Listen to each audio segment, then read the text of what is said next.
what I'm going to do, the first thing I'm going to do is I'm going to go over to my grinding machine, and I'm going to show you how to grind something that we used tonight.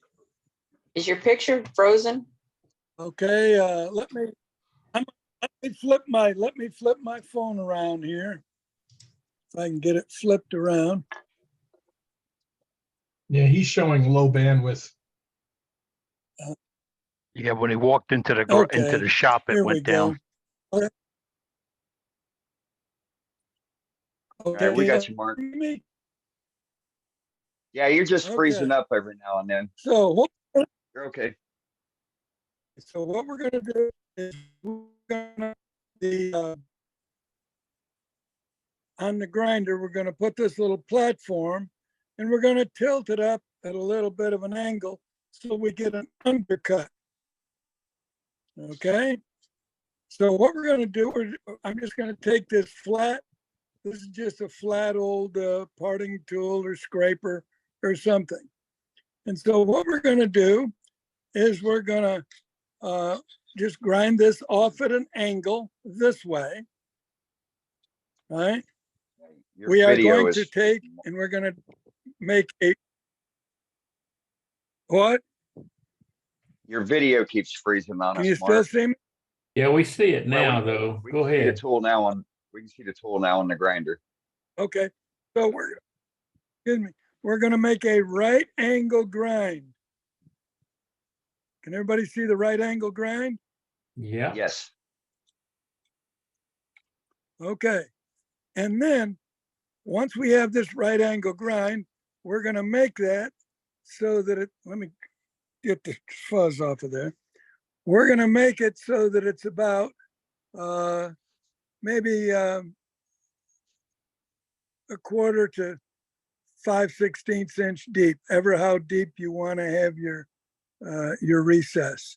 And then what we're going to do, most of the chucks have a dovetail that runs about 7 degrees. So instead of continuing this right angle, here's the right angle. Then we're going to go up here. Now we're going to twist this back so that it's about 7 degrees. Can everybody see that? Yes. Okay. All right. So that's how easy it is to grind. And don't go up and start playing around these grinding wheels without having a stable platform so that this thing doesn't catch, right? And flip it out of your hand. And that automatically gives you an undercut. So we're going to have a sharp edge on top. Here's the problem.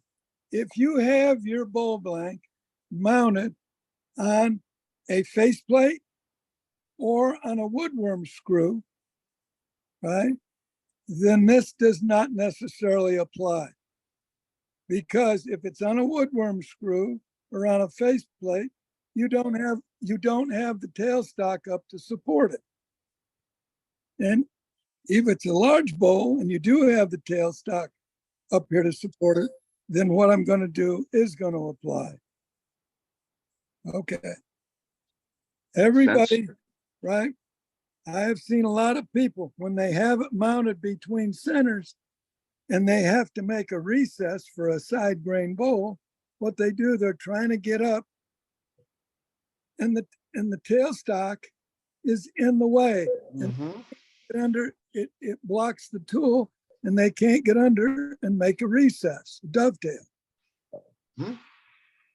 Some people try to use, skews and parting tools and all gizmos. So what I've done, if my students come to my shop, then for safety purposes, I don't allow them to struggle with that tailstock up there. We go and we take this tool, right, that we have used, right? And now, let me move my tool rest up just a little bit. There we go. So now we have a right angle here This is tapered off at about 7 degrees. And everything has an undercut. So now if I put the 7-degree side here parallel to the wood, then you can see it automatically makes a dovetail with the right angle. And when I go in, if I push this in, then it limits how deep the dovetail is. So it'll be on my chuck correctly. Let's turn on the light.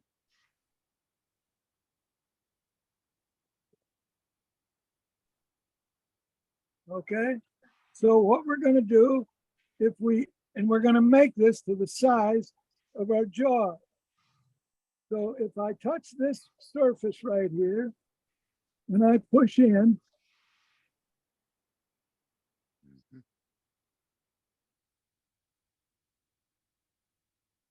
now I've made my dovetail. And for here, then all I have to do is take this, I can push this side forward.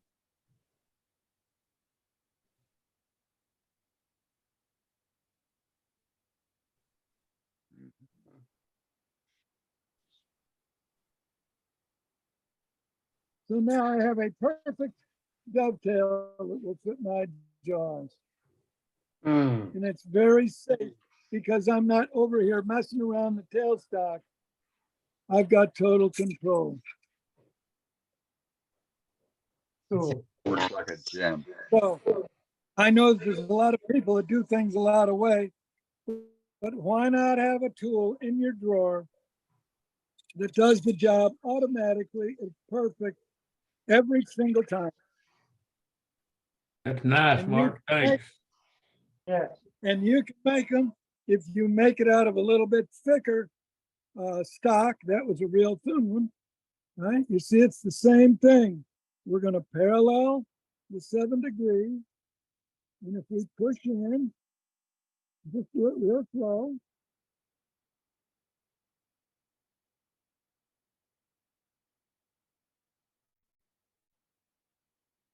Then I can go forward and clean that out. And what I have to do, let me move my tool rest just a little bit. It won't make any difference on a recess, but I always prefer, and I push it forward.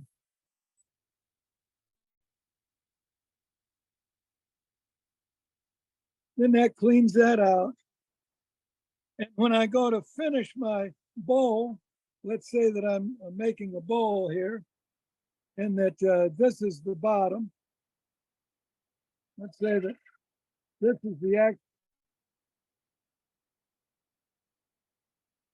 the actual bottom of the bowl. Right? Then all I have to do is take that out.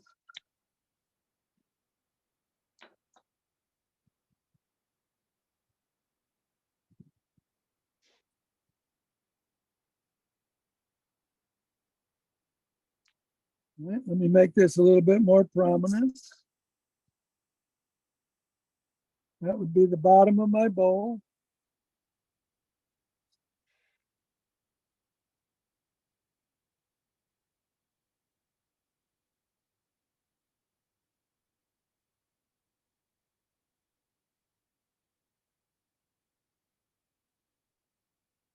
And with the bowl all hollowed and turned around, then I could put the bowl either in the cold jaws or have a point here, right? And make the nice clean recess on the bottom, you know, take the little tit out and sand it.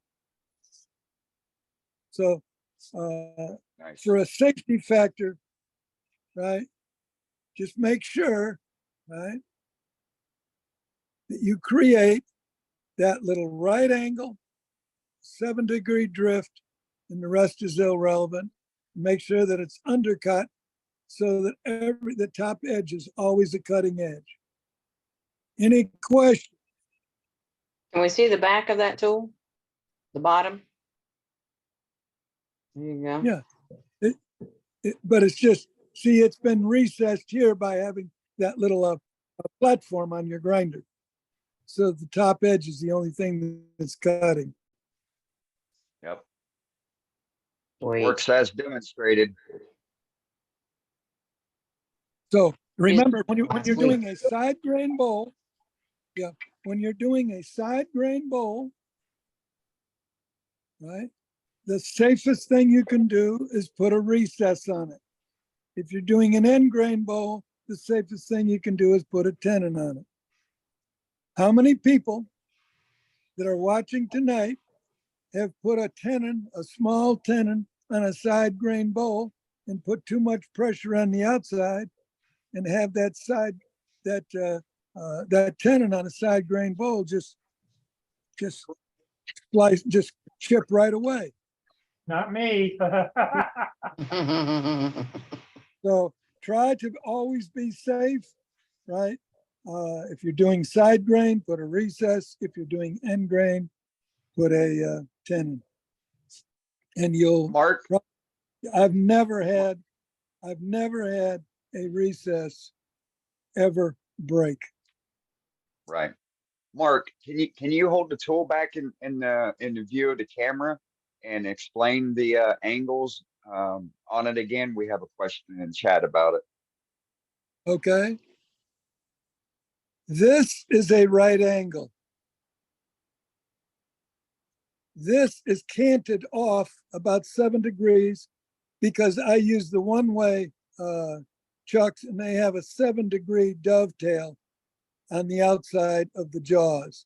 And then this can just be any angle, doesn't make any difference.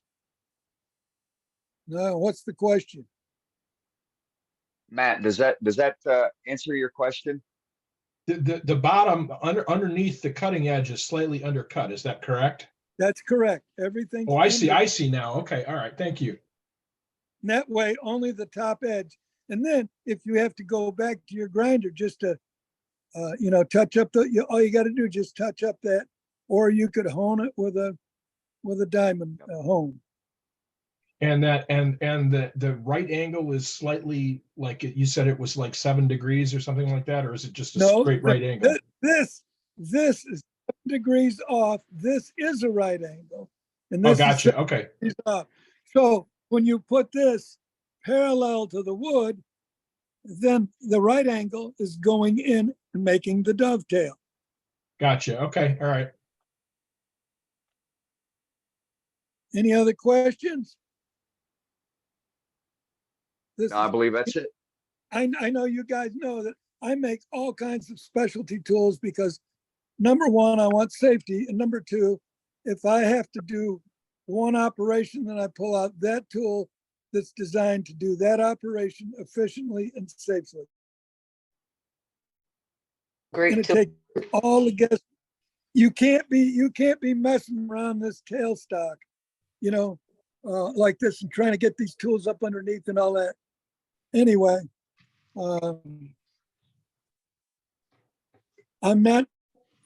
there's 1,000 ways to do things, but